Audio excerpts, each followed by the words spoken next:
يسألوني عن نجاح عن سروري وارتياح قلت نور حل ذاتي فاسألوني عن صلاتي عن نجاح عن سروري وارتياح قلت نور حل ذاتي فاسألوني عن صلاتي طهرتني هذبتني من إلهي قربتني فيها مسرى أمنياتي وهي جنة في حياتي نحمده ونصلي على رسوله الكريم أما بعد সালাত ইসলামের দ্বিতীয় রকন। কিয়ামতের দিন সর্বপ্রথম সালাতের হিসাব নেওয়া হবে। সুনানে তিরমিজিতে সহিহ সনদে বর্ণিত হয়েছে, রাসূল সাল্লাল্লাহু আলাইহি ওয়াসাল্লাম ইরশাদ করেন, ইন্না আউওয়ালা মা ইউহাসাবু বিহিল আবদু ইয়াউমাল কিয়ামাতি মিন আমালিহি সালাতু ফাইন সালুহাত ফাকাদ আফলাহা ওয়া আনজাহ ওয়া ইন ফাসাদাত ফাকাদ খাবা ওয়া খাসিরা। কিয়ামতের দিন সর্বপ্রথম নামাজের হিসাব হবে। যদি নামাজ ঠিক হয় তাহলে সে সফল ও কামিয়াব, আর যদি নামাজ ঠিক না থাকে তাহলে সে ব্যর্থ ও বিফল। সহিহ মুসলিমে এসেছে, রাসূল সাল্লাল্লাহু আলাইহি ওয়াসাল্লাম ইরশাদ করেন, ইন্না বাইনার রাজুলি ওয়া বাইনাশ শিরকি ওয়াল কুফরি তারকাস সালাহ। বান্দা এবং শিরক ও কুফরের মাঝখানে সীমানা হলো সালাত পরিত্যাগ করা। প্রিয় বোন, সন্তানকে শৈশব থেকেই সালাতে অভ্যস্ত করে তুলতে না পারলে বড় হয়ে নিয়মিত সালাত আদায় করা তার জন্য অনেক কঠিন হয়ে যাবে। তাই আপনি যদি চান আপনার আদরের সন্তান নিয়মিত সালাত আদায়কারী হোক, তবে ছোটকাল থেকেই তাকে যথাযথভাবে গড়ে তুলতে হবে। আমরা সন্তানকে সালাতে অভ্যস্ত করতে সহায়ক কিছু বিষয় নিয়ে আলোচনা করব ইনশাআল্লাহ।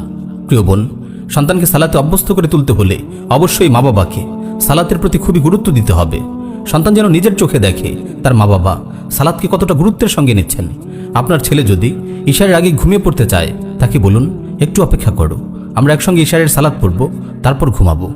কোথাও বেড়াতে বের হবেন, এদিকে সালাতের সময় হয়ে এসেছে, তাকে বলুন, সালাত পড়েই আমরা বের হচ্ছি ইনশাআল্লাহ। তখন সে বুঝতে পারবে সালাতকে সব কাজের উপর অগ্রাধিকার দিতে হবে। আপনার সন্তান 5 ওয়াক্ত সালাত ঠিকমতো আদায় করছে কিনা তার খোঁজখবর নিন, নিয়মিত উৎসাহ ও পুরস্কার দিন, তার প্রশংসা করুন। সন্তান যখন অসুস্থ হয়ে পড়ে তখনও সাধ্য অনুযায়ী তাকে সালাত আদায়ে উৎসাহ দিতে হবে, যেন সে বুঝতে পারে সালাত পরিত্যাগের কোনো ওজোর নেই। যেভাবেই হোক সময় মতো সালাত আদায় করে নিতে হবে। কোথাও সফরে গেলে তাকে কসর কিভাবে পড়তে হয় তা শিখিয়ে দিন। প্রিয় বোন, আপনার সন্তানের হৃদয়ে সালাতের প্রতি দাওয়াত দেওয়ার মানসিকতা তৈরি করুন। সেজন্য হিম্মত ও সাহসের সঙ্গে বন্ধু বান্ধব ও সহপাঠীদের সালাতের প্রতি উদ্বুদ্ধ করতে পারে। কেননা সালাতের প্রতি দাওয়াত দানকারী কখনো নিজে সালাত ত্যাগ করতে পারে না। সালাতের সময় হওয়ার সাথে সাথে আপনার সন্তান যেন সব কাজ ছেড়ে সালাতের জন্য প্রস্তুতি নেয়। তাকে ভালোভাবে বুঝিয়ে দিন, সহপাঠীদের কেউ সালাতে অবহেলা করলে তাকে নিয়ে ঠাট্টা করা যাবে না, বরং বুঝিয়ে সুঝিয়ে সালাতের প্রতি মনোযোগী করে তুলতে হবে। সন্তানদেরকে ফরজ সালাতের তালিম দেওয়ার পাশাপাশি নফল সালাতের প্রতিও উদ্বুদ্ধ করুন। নফলে অভ্যস্ত করে তুলতে পারলে তার জন্য ফরজ ছাড়া অনেক কঠিন হয়ে যায়। সন্তানকে সালাতের গুরুত্ব ও ফজিলতের কথা শোনান। সালাতের পুরস্কার ও সালাত ত্যাগের গুনাহের কথাও তাকে বুঝিয়ে বলুন। তাকে বলুন, সালাত হলো জান্নাতের চাবি, সালাত ছাড়া জান্নাতে প্রবেশ করা যাবে না। সন্তানের পড়াশোনাতেও সালাতকে সংযুক্ত করুন। তাকে গণিত শেখাচ্ছেন কিংবা নামতা শেখাচ্ছেন, সেখানেও সালাতকে জুড়ে দিন।